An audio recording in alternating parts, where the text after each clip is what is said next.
mind sitting down and we can get started in the interest of time. Okay. Subcommittee will come to order. This will likely be my final hearing as chairman of the subcommittee. And before we get underway, I want to thank, well, he's not here. I had this whole nice thing prepared to thank Ro Khanna for his partnership.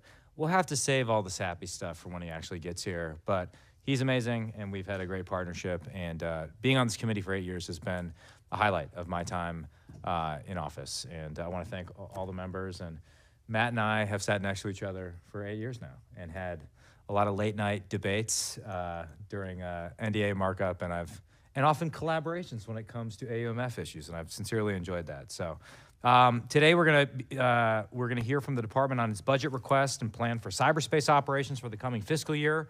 From 2013 to 2023, Congress tried to address force design and readiness through 24 different pieces of legislation, civilian and military workforce issues via 45 separate provisions of law, and cybersecurity of the defense industrial base in 42 provisions of law. That's a lot of activity. Through this latest NDAA, we incorporated new requirements, reports, and mandates into each of those same categories, and yet here we are. There are still significant issues with our force design. Our civilian and military workforce issues remain as challenging as they have been in the past 10 years. And several cyber incidents targeting the defense industrial base have demonstrated that we're as vulnerable now as we were a decade ago. And just as I said when we were here a year ago for this same cyber posture hearing, insanity is doing the same thing over and over again and expecting different outcomes. I believe that almost everyone here today is familiar with a report published just 2 weeks ago by the Foundation for the Defense of Democracies on the issue of a cyber force, a proposed new branch of the armed forces dedicated to the cyber domain. This new force would be responsible for organizing, training, and equipping for the cyber domain, no different from the Navy for combat at sea or the Air Force as the service responsible for air warfare. The report is very compelling, and as I said in an event we did a couple weeks ago, I came in as a skeptic, but I think they've raised some very important issues that need to be addressed, and it's a debate that's worth having because I think the status quo right now is unacceptable. But the arguments were not, the cogent arguments in the report are not the only thing that stood out. Included in the report were personal accounts provided anonymously by more than 75 active and recently separated service members representing every military branch and rank from E7 to O7, as well as senior civilians. Not a single individual that was approached declined to respond, nor did any one of them argue in favor of the current approach, in which the operational force is sourced from 4 separate military services. I therefore ask unanimous general consent to enter this report into the record. So ordered. I will admit, again, I had concerns at the start of this debate, but over the last 18 months, I've been presented with an astounding array of data and arguments in favor of a cyber force, as well as a number of convincing arguments opposing such a force. In my mind, the most logical way to address this question is a fully independent evaluation of the notional cyber force to be led by an entity other than the Department of Defense. Other than the Department of Defense is critical. If anyone is opposed to a study of this question, I believe there's only one way to interpret that opposition, which is that if you're unwilling to ask the question, what you're really saying is that you're scared of the answer you might receive and the actions we will have to take to address the problem. When it comes to national security, that way of thinking, acceptance of risk because of fear, I think is unacceptable. And while I may not be chair of the subcommittee during this year's NDA markup, I hope my colleagues will make the right decision and work collectively to ensure the Department of Defense is directed to conduct such a study when the time comes. With that as context, I'm very eager to hear from both of our witnesses. Thank you for being here, each appearing for their inaugural cyber posture hearing. There's a whole set of elaborate initiation events that we have to do afterwards. It's highly top secret. But we're joined by Ms. Ashley Manning, a career senior executive performing the duties of Assistant Secretary of Defense for Cyber Policy, and General Tim Haugh, the commander of the United States Cyber Command. Thank you both for appearing today. At this point, I would turn it over to the ranking member. He is not yet here. He is on his way from an oversight hearing, but I ask that his opening remarks be entered into the record. I ask unanimous consent for that to happen. And then something magically happens and it goes into the record. And with that, we go to Ms. Manning first, correct, for 5 minutes. Chairman Gallagher, Ranking Member Khanna, and distinguished members of the committee, thank you for inviting me to testify on the Department of Defense's cyber posture and the advancements we continue to make operationalizing the department's priorities in cyberspace. It's an honor to appear alongside General Haugh. In my role performing the duties of the Assistant Secretary of Defense for Cyber Policy, I am committed to providing overall supervision of the department's policy for cyber advancing the department's strategic approach to cyberspace, and ensuring our readiness to counter emerging cyber threats. Mr. Chairman, I look forward to working with this committee through my newly established office to further these objectives.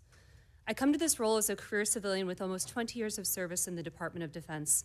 I've had the privilege of working across a wide range of regional and functional issues, serving most recently as the Acting Deputy Assistant Secretary of Defense for the Middle East and the Principal Director for Plans and for Posture. And in my previous positions, I have witnessed the cross-cutting role cyber plays in the defense of our nation and our allies and partners.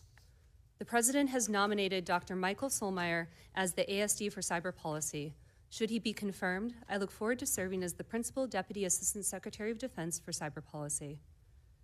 Our National Defense Strategy makes clear that the People's Republic of China remains an enduring cyber threat and the Department's pacing challenge in cyberspace, as the PRC continues to target U.S. networks in prolonged campaigns of espionage and to pre-position its cyber forces for future operations. Russia remains a persistent threat to the United States and our allies and partners as it continues to leverage cyberspace to target critical infrastructure networks and enable its malign influence operations.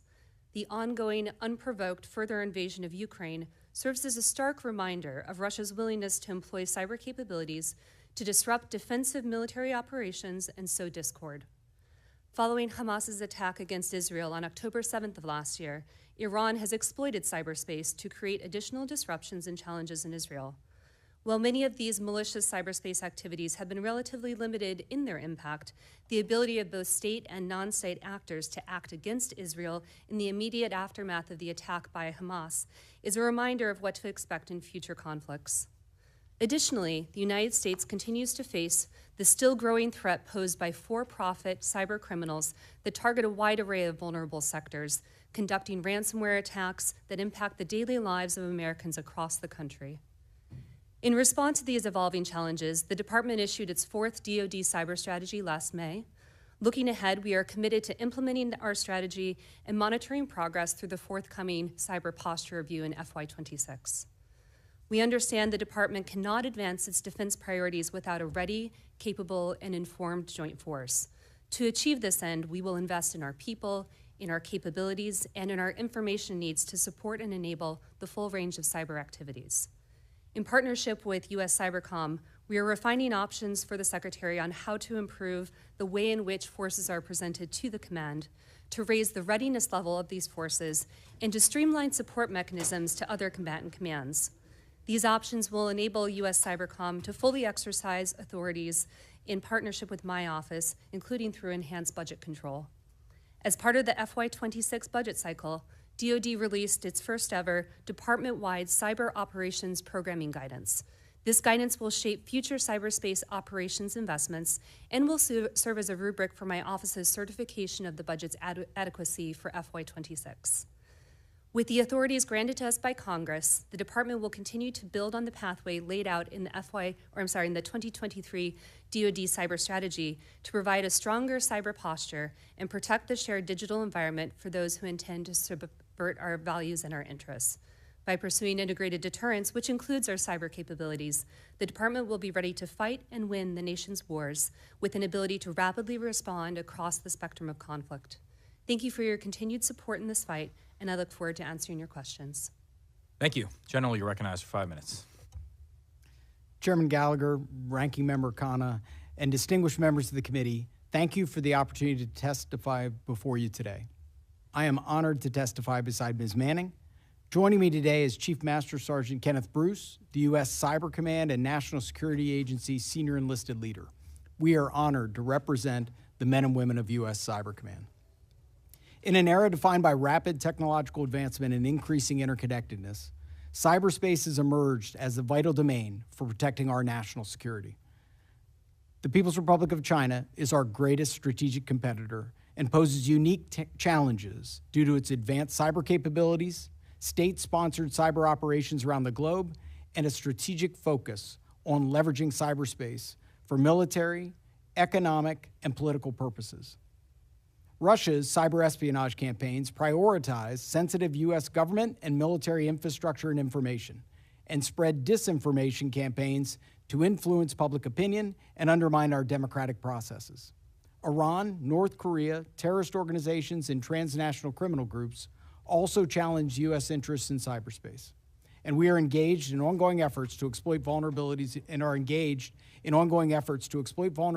U.S. networks, conduct influence operations, and erode our national security interests. With cyber operations becoming more sophisticated and frequent, it is vital to evolve our capabilities against new and novel threats.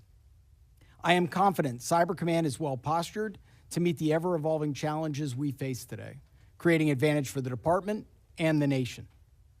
Our mission is to direct, synchronize, and coordinate cyberspace planning and operations to defend and advance national interests in collaboration with domestic and international partners. We defend forward by countering cyber threats before they can reach U.S. networks and critical infrastructure. These proactive defensive measures, ranging from network hardening and threat hunting to information sharing, bolster the resilience of our systems and foil potential cyber attacks before they can materialize. We are aligned with the National Defense Strategy and the DoD Cyber Strategy to protect Department of Defense information systems, support Joint Force commanders with cyberspace operations, and defend the nation from significant cyber attacks. I am excited with what 2024 means for the maturation of U.S. Cyber Command. This is a year of opportunity for us, and I'd like to thank Congress for the service-like enhanced budget control authorities granted by the 2022 NDAA and enacted with the FY24 appropriation. This authority creates tighter alignment between requirements and acquisition, which will result in faster capability and fielding for our cyber mission force. Additionally, this committee has been instrumental in focusing attention on readiness across the cyber mission force. The studies you have authorized are driving us to do work needed to ensure we have the force structure and force generation strategy necessary to field a force of the highest quality today. I hope we have an opportunity to unpack several of these initiatives today. Since Cyber Command's elevation in 2018 to a unified combatant command, Cyber Command has worked to make most of its authorities, resources, and support. Of these authorities, none is as vital to national security and the command as Section 702 of the Foreign Intelligence Surveillance Act, which is essential for identifying malicious cyber actors in protection of the nation and the Department of Defense. I am confident we are successful in our mission each and every day thanks to our people, our innovation, and our partnerships. My top three priorities that ensure we deliver outcomes against national priorities in foreign intelligence and cybersecurity. First, our strength lies in our people. Skilled cyber warriors who are dedicated to protecting the nation from threats posed by our rivals and adversaries in cyberspace. We win because of our people. Second, Cyber Command remains committed to a relentless approach and innovation to strengthen our military, now and into the future. Our investment in technological innovation is key to maintaining our overmatch against our adversaries. Lastly, Cyber Command maintains our competitive advantage through sustained and deliberate partnerships. In addition to the unique partnership with the National Security Agency, Cyber Command further embraces a team approach, working with my fellow combatant commanders and interagency partners, while also collaborating with academic and industry experts, and cooperating with our allies and partners by establishing collective security. I am extremely proud of the effort Cyber Command has achieved and the direction we are headed. I look forward to your questions. Thank you, General. You expressed, I believe, that the Section 15, I'm recognizing myself for questions, in case that was not apparent. The Section 1533 study was looking at all options to include the establishment of a separate service, and hence a separate analysis what isn't necessary. But we required the department to do the study in the 2020 NDAA, specifically to study the independent service idea as part of the cyber posture review.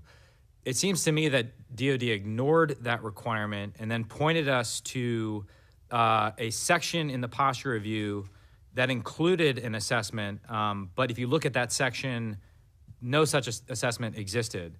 With this as context, I guess we'll want to address that, but why should we believe that the department will follow on with an objective analysis as part of the 1533 study, given that it was ignored previous to this? Chairman Gallagher, I have no experience with the 2020 study. I can tell you what we're doing today. Mm-hmm. So we have taken that direction, and we've really, that's an area for us that's really about the readiness of our force and how do we generate our force. So we have looked at that in combination with other studies that you've asked us to do this year. So there are other studies to look at our headquarters, to look at our acquisition force, to look at how we examine our architecture. And each of those, we think, make up a really good opportunity for us to evaluate what's the future of this force. So specific to your question on 1533 and the study that is underway, the bookends that are required by the law are the way it was done last year and an evaluation of a cyber service. We are going to look at both of those bookends and then look at options in between that would allow us to generate the force that we need. The other things that I think that I know we are doing today is the partnership we have with ASD Cyber, who is the other portion of the study. So being done with ASD Cyber in OSD and Cyber Command, we owe that to the Secretary in June, and we are required to brief him in June the results of that study, and we're moving at pace to ensure that we look at all the options that you directed. Now, I'm on record as favoring something like a zero-based budgeting for congressional studies because they accumulate over time, and periodically we need to sort of clear them out.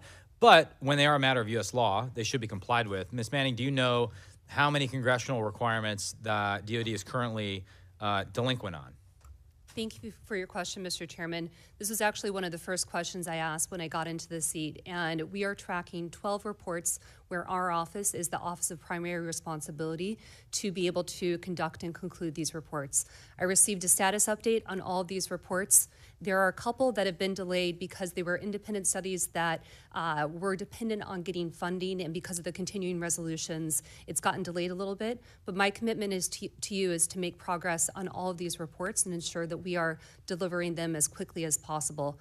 I would note that there are a myriad of other reports related to cyber that have been directed across the department, and we are providing support as a coordinating entity on many of those reports. And in the interim, if there are specific issues where you want to understand a bit more about what the department is doing and how we're addressing issues, myself and my team are always willing to come up and brief you on those. I appreciate that. We're tracking 40, but that may be a broader aperture than just your office, but we very much would like to clear the backlog and work with both of you on clearing the backlog, because again, wherever those reports appear, it means that we voted on it, we had a debate on it, and it means there's questions we just need answers to. And so I just would welcome your commitment to clearing that backlog. Ms. Manning, your office will also be assuming the responsibility for certifying the cyberspace operations budget within DoD.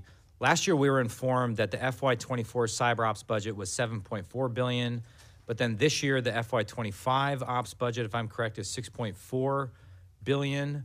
What we're trying to understand is, does this represent a net decrease or a confusion about categorizing investments? Can you share your view of what appears to be a net reduction of nearly $1 billion or more than 15% of the overall budget? Thank you for your question on our budget, because it's really important that we get this right. So my understanding is that overall, our cyber activities budget has increased by almost $1 billion due to added investment in cybersecurity. The teams in both policy and in the Office of the Chief Information Officer reviewed the various efforts that are included in the different budgets and decided that certain portions of the cyber ops budget are actually better categorized as part of the cybersecurity budget. So there is no reduction. It's more of a recategorization of some of the activities that we are funding between the different budget categories. Thank you. My time has expired. Mr. Khanna is recognized for 5 minutes. Thank you, Mr. Chair. Apologies for being a few minutes late. We had a oversight hearing where I had to vote. General Haugh, great to see you again. I appreciated our conversation the other day. And Ms. Manning, thank you for your testimony. General Haugh, one of the things that we had discussed is the importance of getting young talent into our military service, particularly young talent in technology. And the military can also be a place where they develop initial skills and training, something that may be more accessible, frankly, for people than just starting in Silicon Valley, which often does not have as, unfortunately, broad-based hiring.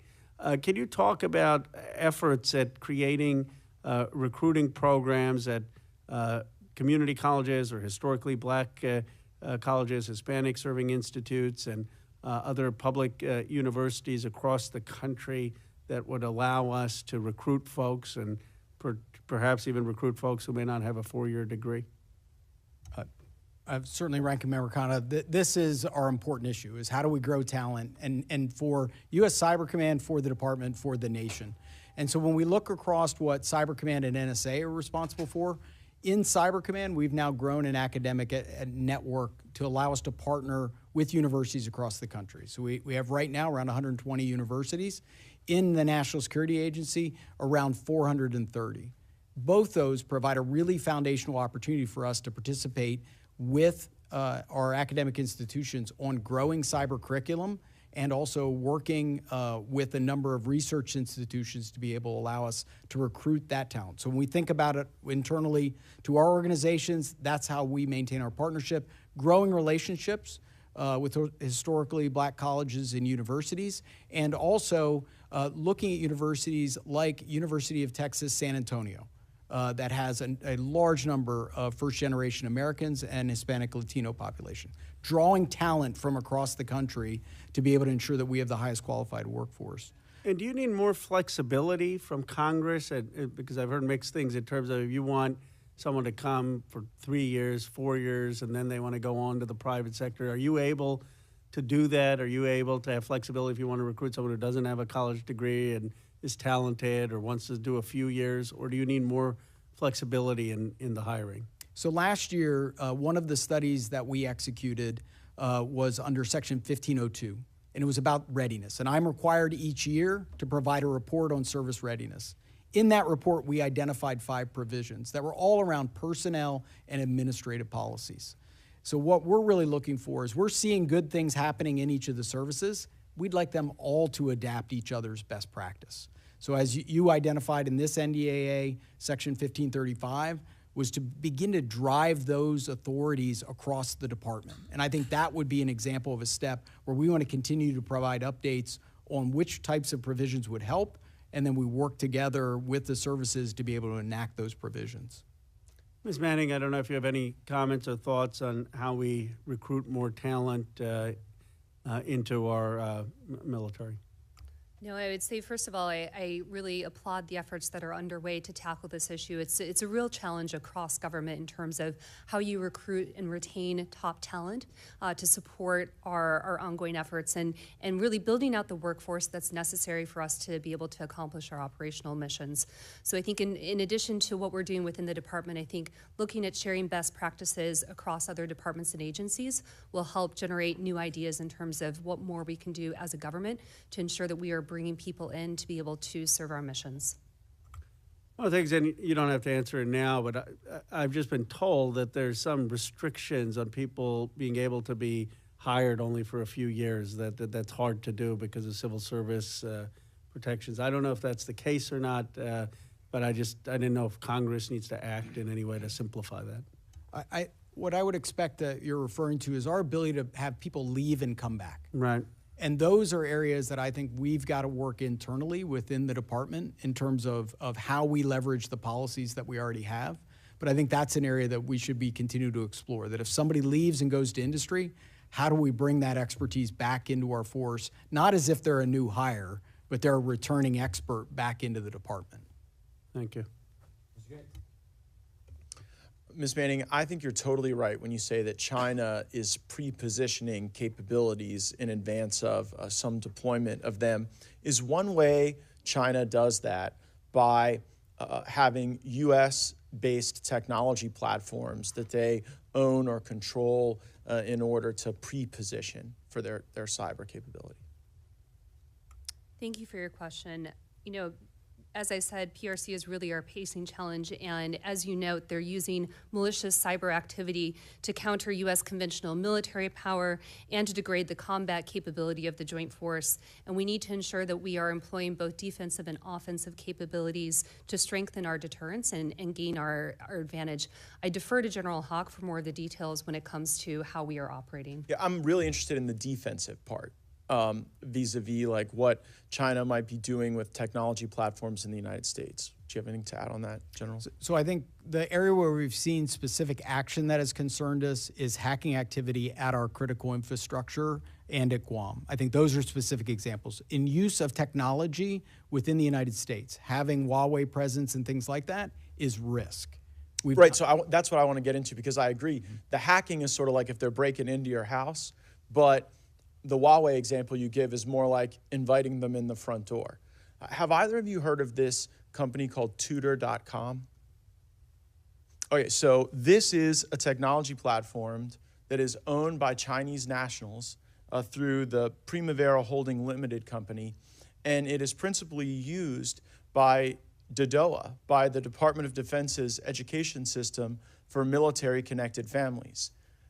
If you had a technology platform that was being used specifically by military families owned by Chinese nationals, would that raise any red flags based on what you're talking about regarding the need to be resilient to that pre-positioning that Ms. Manning discussed?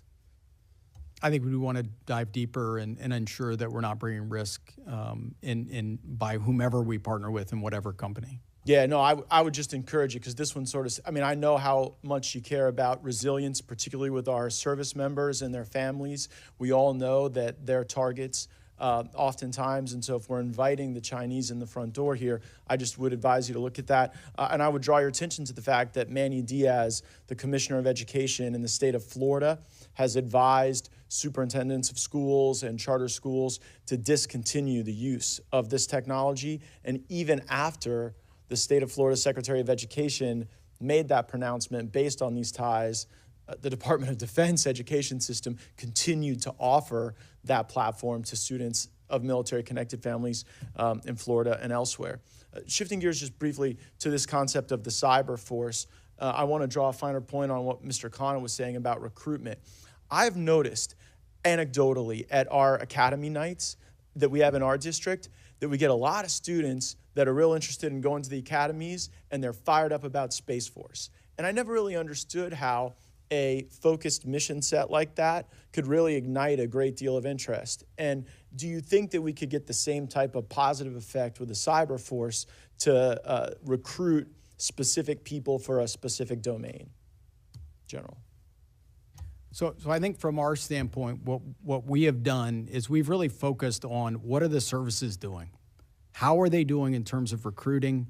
They're not doing great. So where they have done, Congressman, is in specific areas, particularly as I look, the area we focused on has been the Navy. And as we've looked at where the Navy's readiness has been. This past year, the Navy got 100% of their cyber warfare technicians in terms of their recruiting numbers. That shows me the services can do it. And that a focused effort and continue and sustain, that they'll be able to meet some of those marks. I'm open-minded. I think Chairman Gallagher made some good points. And Mr. Chairman, before my time concludes, I wanted to thank you for your outstanding service as chairman of our subcommittee, your great work on the House Armed Services Committee and in the House more broadly. It has certainly been to the country's benefit, and it's been to my personal benefit to sit next to you for 7 years, 8 years, and to learn a great deal from you along the way. And I know many of our committee members feel the same, that the thoughtfulness you've brought to the position has certainly been a great benefit to all of us. So greatly appreciate it, and yield back. Yeah. Mr. Chairman, if I could speak out of order, because I didn't know this was your last meeting, and I don't know if there's an objection. But I just want to say from the Democratic side that it's really been a pleasure working with you, and you have displayed a patriotism and bipartisanship on this committee that I think has been a model for what leadership looks like, even when we've disagreed.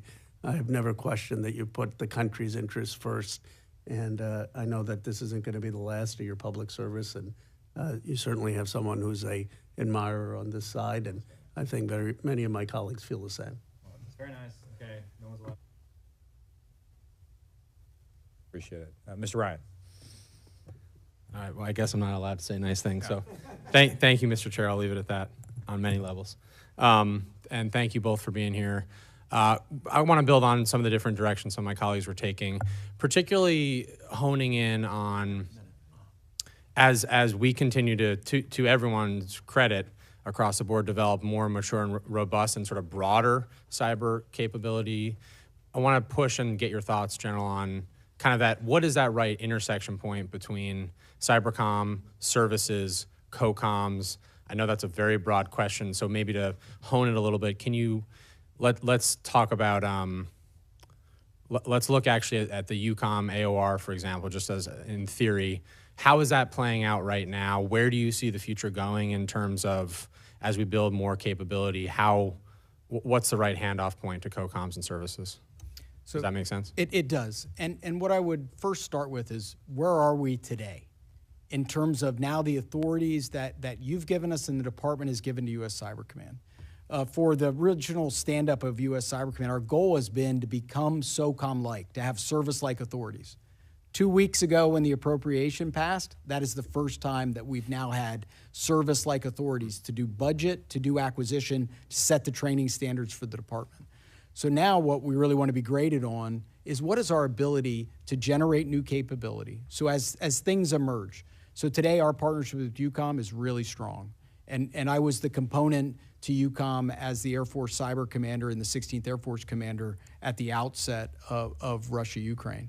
And so that partnership is really about them driving priorities in that theater, and then how we leverage each of our components to be able to respond to that, to be able to do defensive activities at their priority, but also to be able to generate options that give a number of things to the Secretary and to the UCOM Commander that allow us to consider how we would impose costs based off of their guidance and direction. I think it has worked well. I think the area that we need to be able to accelerate is capability development, and how we use our budget control and our authorities to generate an acquisition. We should be able to develop things faster than anybody else in the department. The only thing we're developing is code. How do we do that faster? How do we get it in the hands of our cyber mission force faster? And you see that primarily happening, or the large preponderance of it happening at Meade, essentially, rather than out there. Where do you see that? We see increasingly that would be a balance. We'll drive the requirement, we'll drive the overall acquisition oversight and the dollars, but we will also partner with the services. It'll just look different. Whereas before, the services would be able to do that, we're doing that in support of their own forces they presented, which was very disconnected from operations. We're now going to be able to drive that, and we've got good service partnerships with their program offices and with their acquisition force. So we need to be able to move faster, and we be able to recast those relationships that are more responsive. And last follow-up on this thread.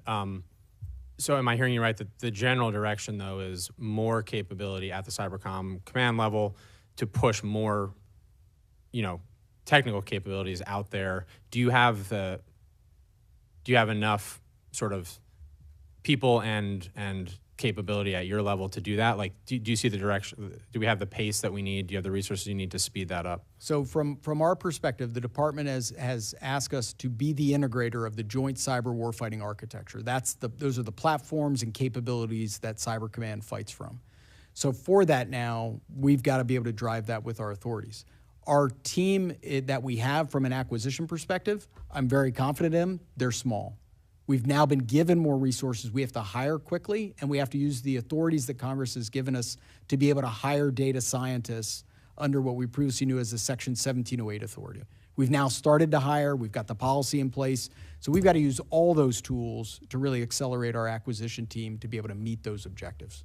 I only have 40 seconds, but as you look 10 years ahead or 20 even, in terms of the quality of the American, essentially you're getting to show up, what more do we need to do at the sort of community college level, high school level? I know that's a big question with 30 seconds, but. So I think we have an opportunity. We have expertise, and we've got partnerships across the cadre of higher institutions that are really focused on cyber.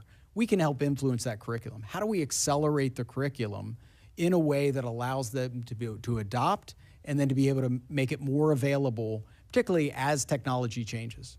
Because I think what we find when we receive somebody today, they have a good foundation, but they're not necessarily current. Out of date. Thank you. And yield back, Mr. Chair. Dr. McCormick. Thank you, Mr. Chair. And at the risk of being gavelled out for being out of order in this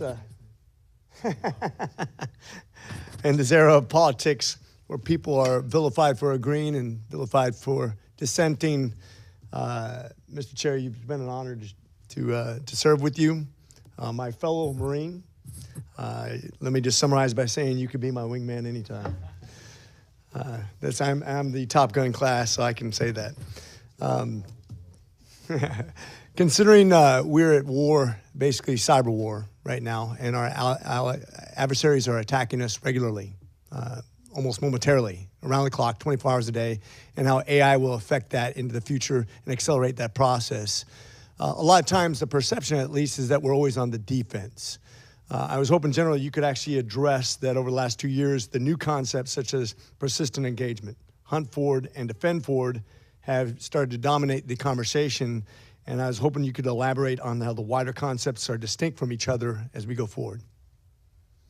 Congressman, thank you for the question. So first, as we think about campaigning against any one of those adversaries that are targeting either our nation or the department, we really think of it through three lenses. First, how do we generate insights? How do we understand what's underway? How do we communicate that to the broadest audience possible?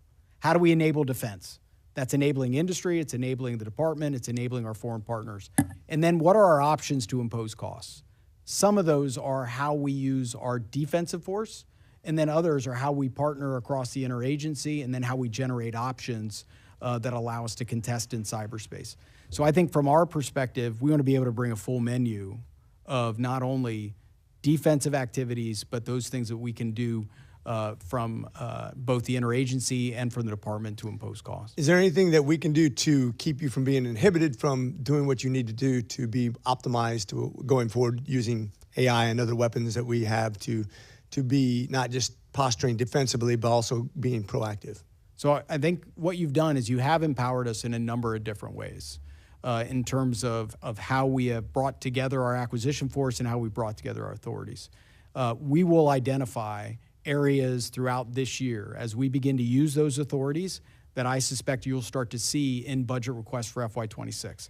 We're going to learn a lot with the establishment of our AI task force. We completed an AI roadmap last year, and that lays out for us the technologies that we want to begin to experiment with and pilot and introduce to our force. Those will be areas that I would expect you're going to see from us in the future. That's great. With that said, now that we looked at, this was brought up interestingly enough by our chair, as far as the integrated cyber command versus the individual departments. I've had plenty of people here testify saying, well, we like to kind of keep this in columns because each service has its own specific requirements. But as AI continues to be a problem of integration, whether it be on weapon systems, information collecting, dissemination of information, the way it needs to be integrated throughout a purple force, if you will. My concern is that we'll have difficulties integrating even different weapon systems, let alone the comprehensive battlefield, like when you talk about purple assets, whether it be electronic jamming or information gathering. I'm just wondering, is there a compromise in there that we could come to in information sharing, which is already the biggest problem we have in the military anyways? It's kind of our Achilles heel, whether it be through comms or just getting the right information to the right people in the right way. That's my biggest concern. If we don't have a cyber command, how do we do that in an efficient way? So the way that I think the department looks at it, the Deputy Secretary has really empowered the CDAO to set our data standards and to do that across the department.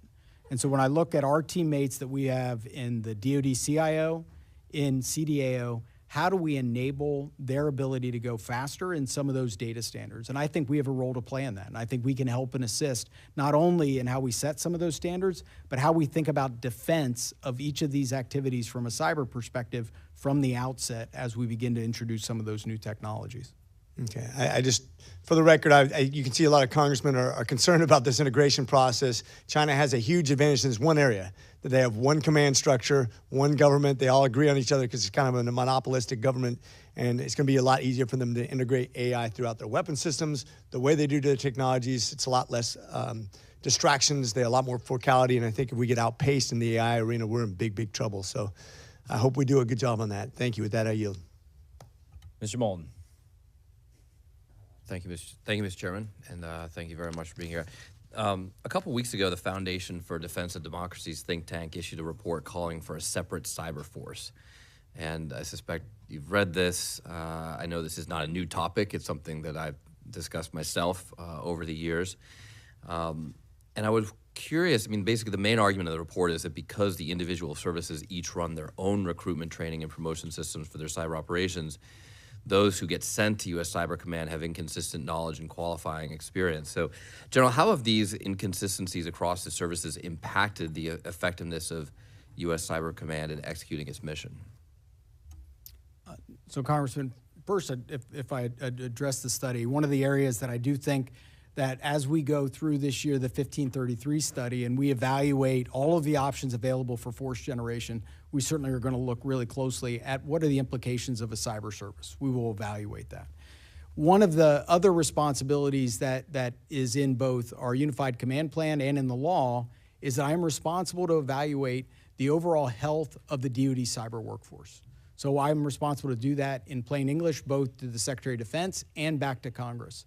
So I think from our perspective, those reports have allowed us to identify where are areas that the services could improve.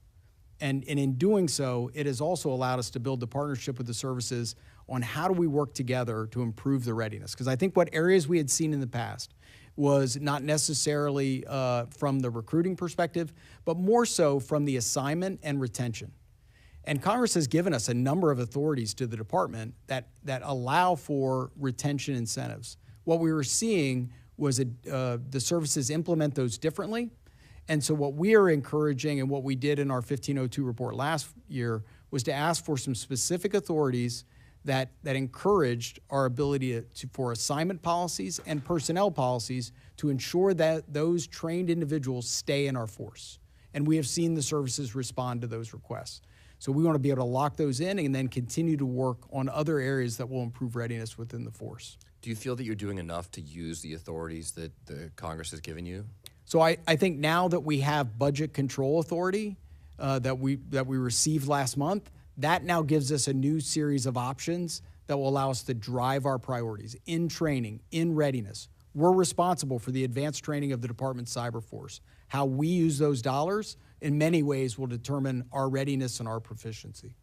I'd like to ask just a couple questions about deterrence. Deterrence is obviously important writ large, but of course when we look at a China attack on Taiwan, we want to deter that from happening in the first place. Deterrence is tough in the cyber world because we worry about giving up our capabilities when we use them.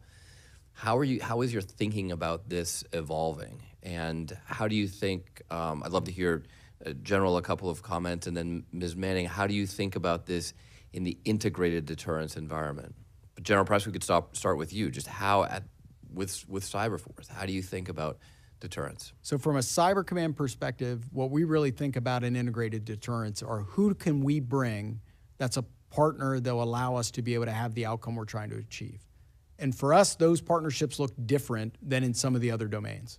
When we think about how the role that industry plays in terms of both creating the domain and also being the ones with our own sensors that are global in nature, how do we partner with industry? How do we partner with our foreign allies and partners that either bring capability or have the same common threat?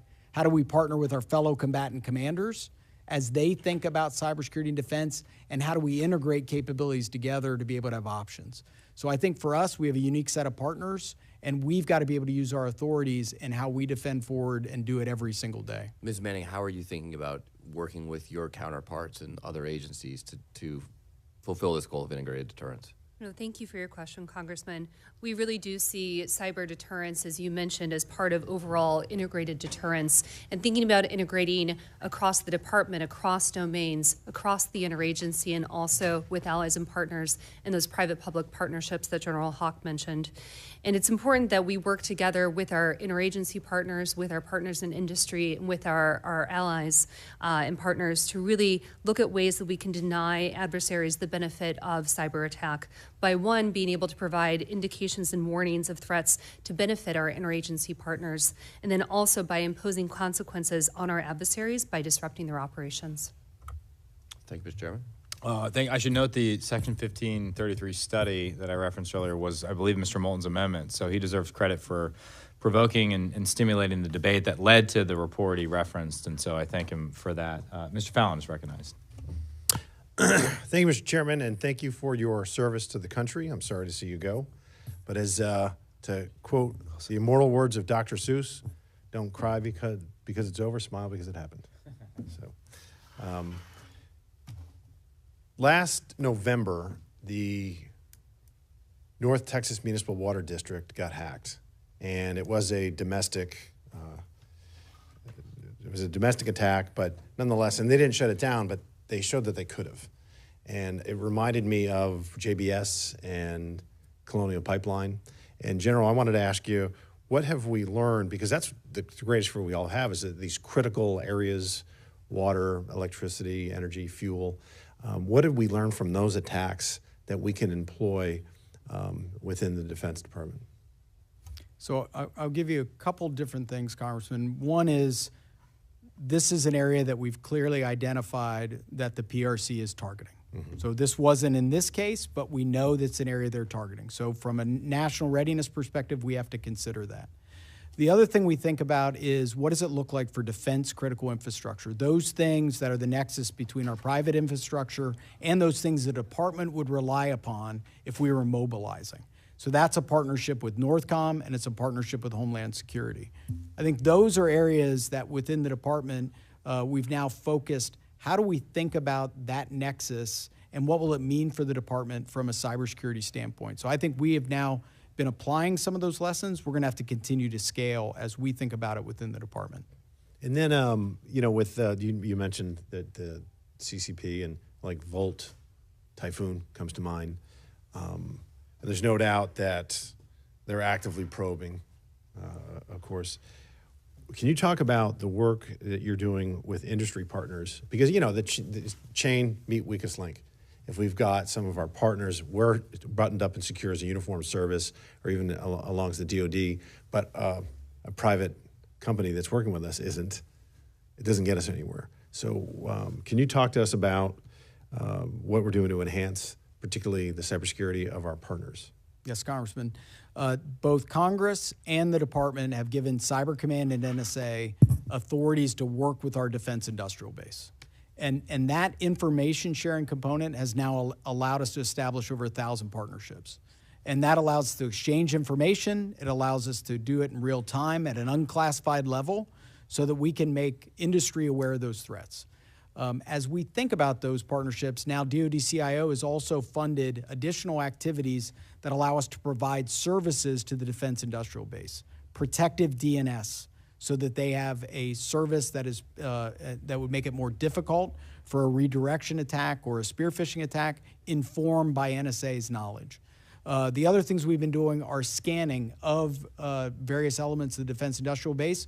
We provide them a scan, we tell them what vulnerabilities we see, and allow them to correct those vulnerabilities themselves. We're going to continue to look at what other services we could provide, but we're also looking at how can we extend those partnerships to a broader number that would ensure that we're covering the highest priority things that support the department.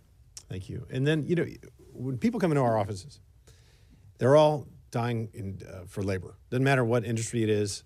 I ask them, do you have, you have job openings, and they're all crying for labor. So, and particularly skilled labor, even more so. So I wanted to ask maybe Ms. Manning as well, what can we do, if anything, do we need to do?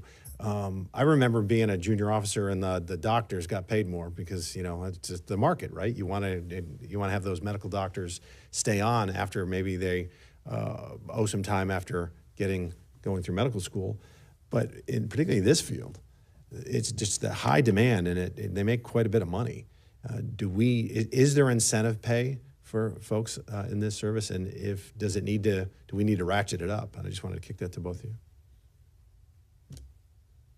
No, I think at this point it's important that we consider all different ideas of how we can recruit and retain top talent. I think incentives are one tool that we have in our toolkit. I think also, though, there's a sense of mission that comes with doing the work in the department. And so thinking about how we can make people feel really connected to the mission itself is another thing that we can think about. But I think really understanding what is it that is motivating people to come to these jobs, what is allowing them to sustain careers in government long term. And I think pay incentives are one of the tools we have at our disposal. Yeah, I just don't want the canyon to be this big. You know, if it's 300 grand on the private market and it's 100 grand here, that's just too big of a canyon, even if you're really rewarded, if we can close it. That's kind of my point. Thank you. Mr. Chairman, I yield back. Mr. Luttrell.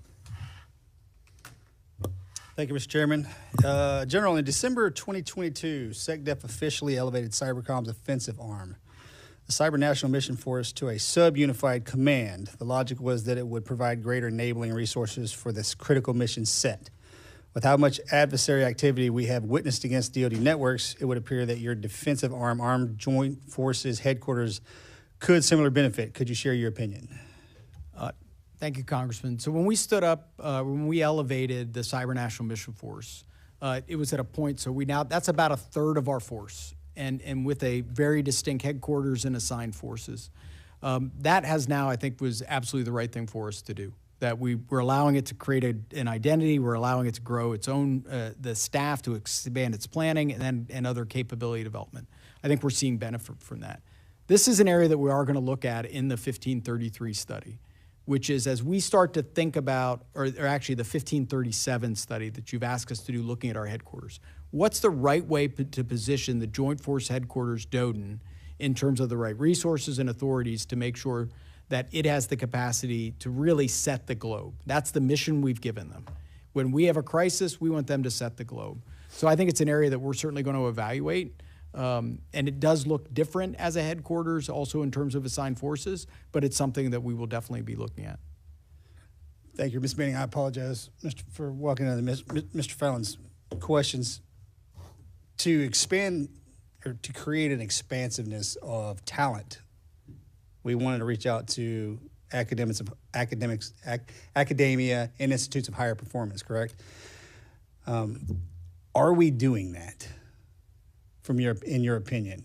I have universities in my district, and then of course as I travel the state and the country, I have these discussions when it comes to cyber risk, cyber threat, cyberspace, artificial intelligence, machine learning, and how it seems like we're missing the rising wave because our brilliant minds are traveling elsewhere. Are we creating effective narrative from your position in order to share that with the youth and say, hey, and I say youth, but our next generation of computational mathematicians? I think there are two aspects to this. I think one is making folks see a career in government as something that they want to pursue, and they see building the skills in cyber and in other fields as something where they can have a unique role in terms of defending our national security interests by having jobs you can really only do when you're in government. So how do we make working for the government sound cool? I think that's a really important point. And I think also, beyond just making it sound cool, how do you have the... For lack of a better term, I'm sorry, I should have said I think, it needs to be relatable. And we also, though, need the mechanisms to bring people into government. So looking at different tools like the Cyber Accepted Service, looking at the Presidential Management Tool Fellowship, looking at different scholarships and opportunities. I think all of this should be on the table so that we can give folks the opportunity not only to want to serve in government, but to be able to have the mechanisms to come in and be able to be a part of our team. Are we looking at having them serve in the various branches of armed services or just government in general? Because as we know, we're having trouble recruiting the bodies for those platforms. Is it both in between, or is it just something we're trying to cast that wide net and fill all the silos? I would defer to the team who's responsible for personnel and readiness in terms of the overall policy. Oh, that's a great shift. But I think there are opportunities both within the command, within the services for individuals to come in and to serve. General, you got something on that one?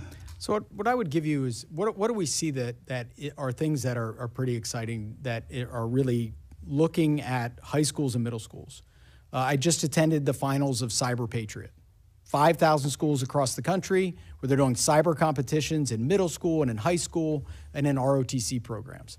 Those are the types of things that we want to be able to do as early, we would like to see being done as early as possible, so that we're really trying to capture people and what it looks like to be, that can be both cool and really impactful things for our nation. They seem like they have the willingness to put a uniform on?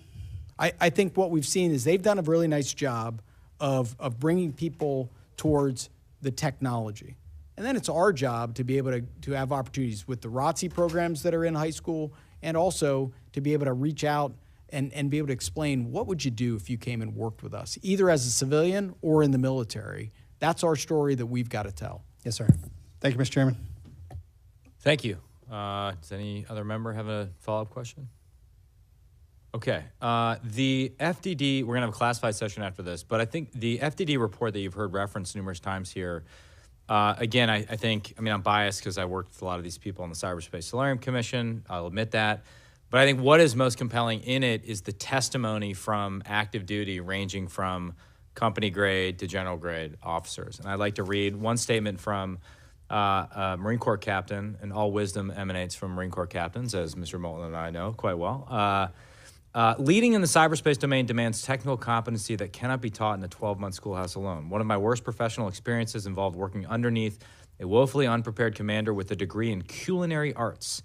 Under no circumstance would a cyber officer be asked to lead a squadron of aircraft, and yet the opposite is often true. That's just one of many quotes in the report that I think are worth reading. And again, I'm not biasing the outcome of the study you guys are going to do or an independent study, but I just think it's fair to say at this point that the status quo is not getting the job done. So we're asking you to take a hard look at this problem and work in partnership with us to come up with a better model. As was referenced by some of my colleagues, we've given so many authorities to DOD in the 8 years I've been on this committee, and it's all been well-intentioned. It just seems like it's not adding up or producing the outcome we want. And so I know you're both relatively new to your respective jobs, and they're critically important jobs, and our commitment is to work with you to get this right, because the safety of our country and our citizens are quite literally hanging in the balance. And so we appreciate your time today. We look forward to the classified session. And finally, since he was not here when I said nice things about him, I just want to reiterate how much of a pleasure it's been to work with the ranking member, Ro Khanna, not just on this committee, but on many issues. One of my fondest memories is the op-ed we did on congressional reform together when we were impetuous freshman members of Congress. Still no reform. Yeah, exactly. My biggest failure in my time here. Term limits didn't happen. We went to the White House together to talk about that. But Ro, you've always been incredibly, obviously smart and independent-minded, but you have a bias for action that I admire, that I think is rare among people in public service. And I also appreciate your sense of humor and that you take the mission, but not yourself too seriously. So thank you for your productive partnership. Appreciate that. With that, the open hearing is adjourned, and we'll move to a classified session.